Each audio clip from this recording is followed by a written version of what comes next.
Hello friends, welcome to the series of smart financial habits day 1. आजचा topic आहे budgeting basics. सर्वात आधी budgeting का करावं?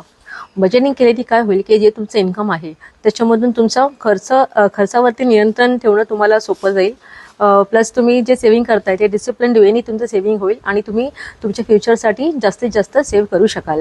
आता तुम्ही बजेटिंग कसं कराल? तर बजेटिंग करण्यासाठी काही रूल्स तुम्हाला फॉलो करावे लागतील. पहिला रूल आहे 50-30-20चा. 50% तुम्ही तुमच्या गरजांवर खर्च करा, 30% तुमच्या इच्छांवरती आणि 20% तुम्ही सेव्हिंग करा, किंवा 70-30 रूल फॉलो करा. 70% तुम्ही खर्च करा आणि 30% सेव्ह करा.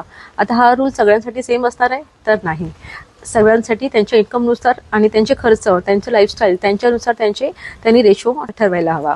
तुम्हाला मी एक एक्झाम्पल देते. सपोज एखाद्याचा पगार आहे 50,000 रुपये, तर त्याचे 20% किती होतील? 10,000. म्हणजे तो 10,000 सेव्ह करेल आणि 40,000 तो खर्च करेल.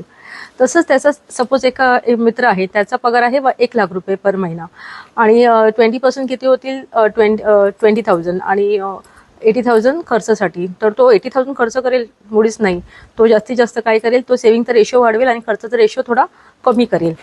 म्हणून तुम्ही तुमच्या जे खर्च आहेत, मेंटेनन्स आहे, लाईट बिल आहे, तुमचा एखादा लोनचा हप्ता वगैरे आहे, ते सगळं कन्सिडर करून तुम्ही तुमचा रेशो ठरवा. आणि तुम्ही तो रेशो ठरवला आहे तो तुम्ही तसाच फिक्स ठेवू नका. तो तुम्ही नेहमी बदलत जा. तुम्ही जस्ट एक रिव्ह्यू घ्या की तुमचा पगार इन्क्रीमेंट होईल किंवा तुमचा पगार वाढेल, जॉब स्विच ओव्हर वगैरे केला की त्यानुसार तुम्ही तुमचा रेशो चेंज करा. आता नेक्स्ट आहे तुमचे खर्च. ते तुम्ही कसे ट्रॅक कराल? मी तुम्हाला काही टिप्स सांगते. सर्वात आधी तुम्ही तुमच्या बँक अकाउंटचं ना वेगवेगळे ठेवा.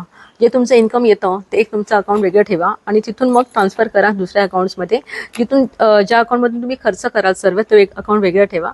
आणि ज्या अकाउंटमधून तुम्ही सेव्हिंग्स करता, तुमची रिकरिंग डिपॉझिटचं इन्स्टॉलमेंट जाईल किंवा तुमचं SIP जाईल वगैरे, असं अकाउंट तुम्ही एक वेगळं ठेवा. त्यांनी काय होईल की तुमचं ट्रॅक करणं तुम्हाला जास्त सोपं जाईल. त्यानंतर आहे 24 आवर रूल. तो तुम्ही रूल नक्की पाळा.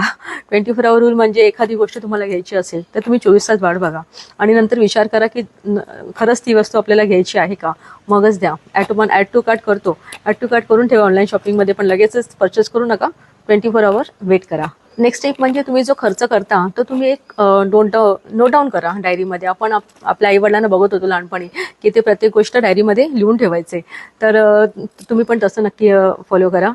किंवा तुम्ही एक एक्सेल शीट बनवा, त्याच्यामध्ये तुम्ही तुमचा खर्च नोट डाऊन करत चला. अशा छोटे छोटे टिप्स वापरून तुम्ही नक्कीच तुमचं बजेटिंग खूप उत्तम प्रकारे करू शकाल. तर अजून काही तुम्हाला इन्फॉर्मेशन लागली तर मला नक्की व्हॉट्सअप करा. थँक्यू.